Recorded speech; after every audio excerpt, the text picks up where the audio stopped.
아무리 돈을 벌어도 집안이 허전하다는 느낌 느끼신 적 있으신가요? 열심히 살아가는데도 왜인지 복이 비켜가는 것 같고 기운보다는 무거운 공기가 집안을 감도는 느낌. 혹시 이런 경험이 있으시다면 오늘 이 시간이 도움이 될 것입니다. 복이란 어디에서 오는 걸까요? 많은 분들이 복은 하늘이 주는 거라 하십니다. 하지만 부처님께서는 이렇게 말씀하셨습니다. 복은 마음이 머문 곳에 깃든다. 즉, 마음이 따뜻하고 기운이 고요한 곳에 복이 스며들고 머물게 된다는 뜻입니다. 지금 내 마음은 어떤가요? 그리고 우리 집안의 기운은 어떤가요? 복은 바람처럼 지나가는 게 아니라 기운 따라, 마음 따라 머무는 것입니다. 그리고 부처님 말씀처럼 복은 기운 있는 곳에 깃든다고 하셨습니다. 오늘은 복이 머무는 집의 5가지 특별한 비밀을 함께 나누어 보겠습니다.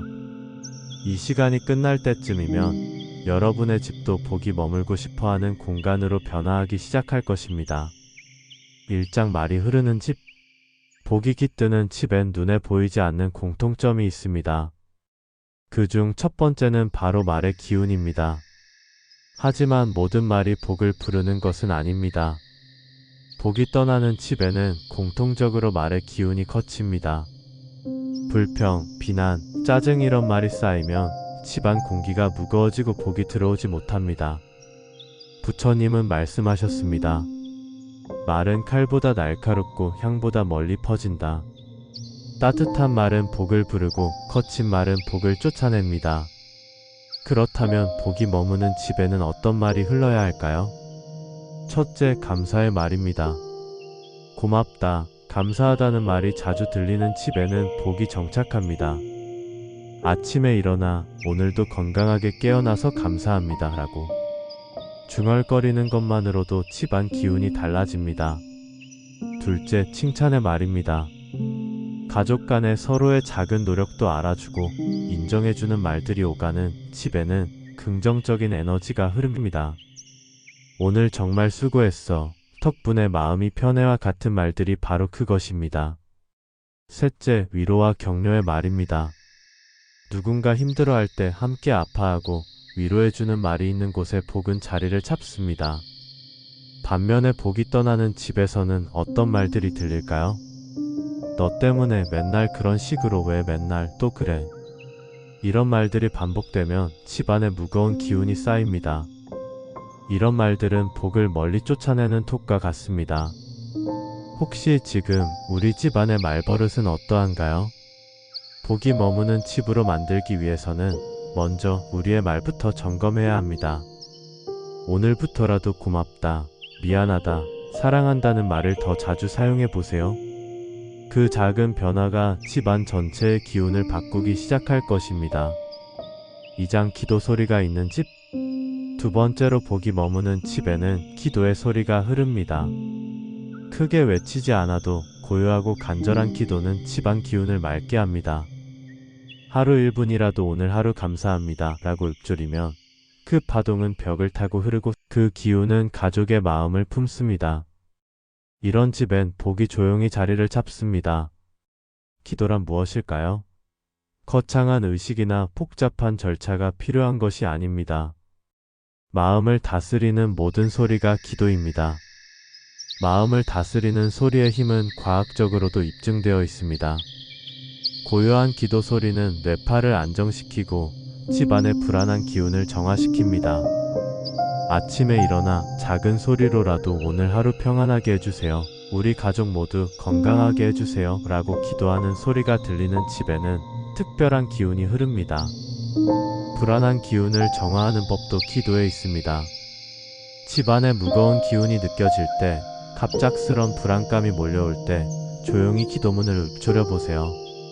나무 아미타불이라는 간단한 연불도 좋고 감사합니다를 반복하는 것도 좋습니다. 중요한 것은 소리에 마음을 담는 것입니다. 특히 잠들기 전의 기도는 더욱 특별합니다. 하루의 피로와 스트레스로 무거워진 몸과 마음을 기도 소리가 가볍게 만들어줍니다. 그리고 그 평온한 기운은 잠자는 동안 집안 곳곳으로 스며듭니다. 가족이 함께하는 기도는 더욱 강력합니다. 식사 전 간단한 감사 인사도 좋고, 잠들기 전 함께하는 짧은 기도도 좋습니다. 이런 시간들이 쌓이면서 집안 전체에 고요하고 평화로운 기운이 정착하게 됩니다. 기도는 복을 끌어오는 자석과 같습니다. 정성스럽고 간절한 기도 소리가 흐르는 집에 복은 저절로 찾아오게 됩니다. 3장 서로 참는 집. 세 번째로 복이 머무는 집은 서로 참는 집입니다. 복이 머무는 집에는 눈에 보이지 않는 태도가 흐릅니다. 남 탓하지 않는 태도, 조용히 자신을 돌아보는 태도, 누구를 이기려 하지 않는 마음. 그런 기운은 부처님의 가르침과 꼭 닮아 있습니다. 복은 그런 곳을 좋아합니다. 싸우지 않고 비교하지 않고 있는 그대로 받아들이는 기운. 복은 조용히 그 집에 머무르게 됩니다. 싸움을 멈추는 태도가 바로 복을 부르는 첫걸음입니다. 가족 간의 다툼이 일어날 때 누군가 한 사람이라도 참고 물러서는 지혜를 보이면 그 순간부터 집안 기운이 달라지기 시작합니다. 부처님이 강조하신 가정의 인욕이란 무엇일까요? 인욕은 참을 인자를 쓰지만 단순히 억지로 참는 것이 아닙니다. 상대방을 이해하고 포용하는 큰 마음을 뜻합니다. 예를 들어 배우자가 짜증을 낼 때 저 사람이 왜 저래? 하고 맞받아치는 대신 오늘 많이 힘들었구나 하고 이해해주는 마음. 자녀가 말을 안 들을 때 화를 내는 대신 이 아이가 지금 무엇을 원하는 걸까? 하고 헤아려 보는 마음. 이런 태도가 바로 복을 불러들이는 마음가짐입니다. 참는다는 것은 약함이 아닙니다. 오히려 큰 사람만이 할 수 있는 가장 강한 태도입니다. 부처님께서는 인욕은 모든 고통을 이기는 최고의 무기라고 말씀하셨습니다. 서로 참는 집에서는 이상한 일이 일어납니다. 누군가 양보하면 상대방도 자연스럽게 양보하게 됩니다. 누군가 먼저 미안하다고 하면 상대방도 마음이 부드러워집니다. 이것이 바로 복의 순환입니다. 좋은 에너지가 좋은 에너지를 불러오고 그런 선순환 속에서 복은 더욱 깊이 뿌리를 내리게 됩니다. 반면에 늘 이기려고만 하는 집, 서로 자신의 주장만 내세우는 집에서는 복이 머물 자리가 없습니다.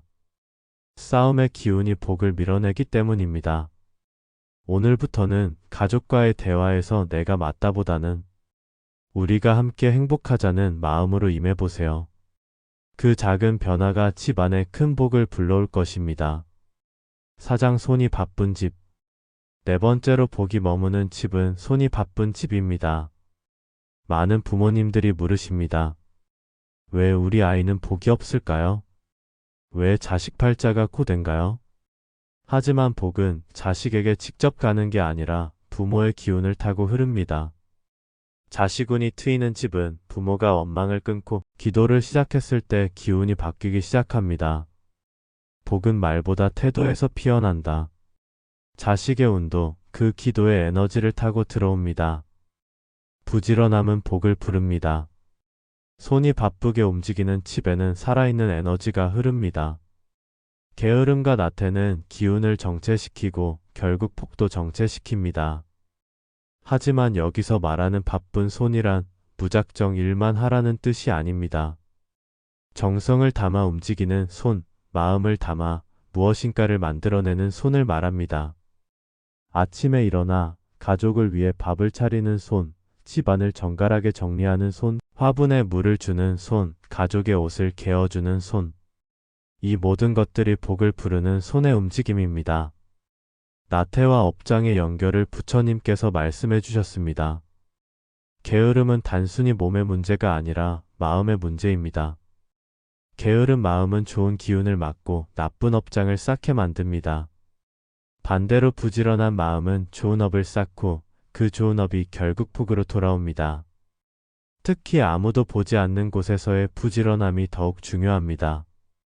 가족이 잠든 사이 조용히 집안일을 하는 모습, 누가 시키지 않아도 스스로 해야 할 일을 찾아서 하는 모습. 이런 태도에서 진정한 복이 싹트기 시작합니다. 자녀들도 이런 부모의 모습을 보고 자랍니다.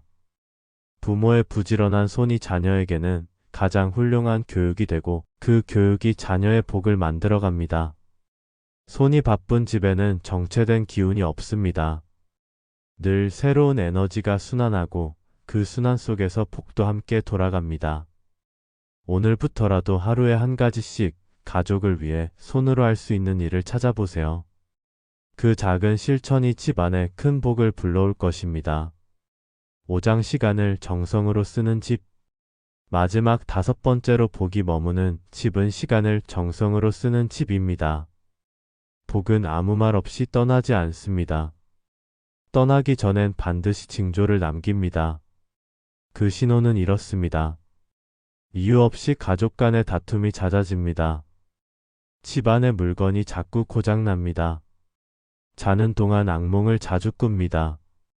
갑자기 외부와의 관계가 단절됩니다. 이럴 때는 기도로 기운을 돌려야 할 때입니다. 부처님께서는 이런 말씀을 주셨습니다. 삿된 기운은 기도 앞에 머무르지 못한다. 기도는 복을 지키는 가장 오래된 힘입니다. 밥을 차리고 차를 내고 기도를 올리는 자세가 바로 시간을 정성으로 쓰는 태도입니다. 단순히 배를 채우기 위해 급하게 밥을 먹는 것이 아니라 가족이 함께 모여 감사한 마음으로 식사하는 시간을 갖는 것입니다. 차 한 잔을 내릴 때도 마찬가지입니다. 그냥 물을 끓여서 차를 우려내는 것이 아니라 마음을 담아 정성스럽게 우려내는 것입니다. 그 차를 마시며 가족과 나누는 대화 한마디 한마디에도 정성을 담는 것입니다. 마음을 태도로 전하는 집의 기운이란 무엇일까요? 말로만 사랑한다고 하는 것이 아니라 일상의 작은 행동 하나하나에 마음을 담아 전하는 것입니다. 아침에 가족이 일어나기 전에 미리 따뜻한 물을 준비해 두는 것, 가족이 좋아하는 반찬을 미리 만들어 두는 것, 외출할 때 조심히 다녀와라고 마음을 담아 인사하는 것. 이 모든 것들이 시간을 정성으로 쓰는 모습입니다. 현대인들은 늘 시간에 쫓깁니다. 빨리빨리 문화 속에서 정성을 담을 여유가 없다고 생각합니다. 하지만 정성은 시간의 길고 짧음과 상관없습니다. 1분이라도 마음을 담으면 그것이 정성입니다. 30초라도 가족을 생각하는 마음으로 하면 그것이 바로 복을 부르는 시간 사용법입니다. 복이 떠나는 집은 모든 일을 대충 합니다. 밥도 대충, 말도 대충, 관계도 대충. 이런 태도에서는 복이 머물 수 없습니다. 반대로 복이 머무는 집은 작은 일 하나라도 정성을 담습니다. 그 정성 어린 마음이 쌓이고 쌓여서 집안 전체를 복이 머물고 싶은 공간으로 만들어갑니다. 오늘의 말씀 복이 머무는 집의 공통점을 정리해 보겠습니다. 첫째, 감사와 칭찬의 말이 흐르는 집. 둘째, 기도 소리가 은은하게 들리는 집. 셋째, 서로를 이해하고 참아주는 집. 넷째, 부지런한 손이 늘 움직이는 집. 다섯째, 시간을 정성으로 쓰는 집. 이 5가지가 바로 복이 머물고 싶어하는 집의 특징입니다. 복은 어딘가에서 오는 게 아니라 내 안에서 피어나는 것입니다. 그리고 그 복은 나의 말과 태도, 우리 집안의 기운에 따라 머물기도 하고 떠나기도 합니다. 부처님께서 마지막으로 이런 말씀을 남겨주셨습니다. 복을 구하지 말고 복이 머물 마음을 구하라. 복은 구걸한다고 해서 오는 것이 아닙니다. 복이 저절로 머물고 싶어하는 마음과 태도를 만들어야 합니다. 이제부터 하루에 단 1분이라도 조용히 나를 다스리는 시간, 기도로 집안의 기운을 밝혀보세요. 그때부터 복도, 인연도 조용히 당신 곁에 머물기 시작할 것입니다. 복은 좋은 기운이 머무는 곳을 떠나지 않습니다. 마음에 작은 울림이 있으셨다면 구독과 좋아요로 함께 해주세요. 여러분의 집이 복이 머물고 싶어하는 따뜻한 공간이 되기를 진심으로 기원합니다.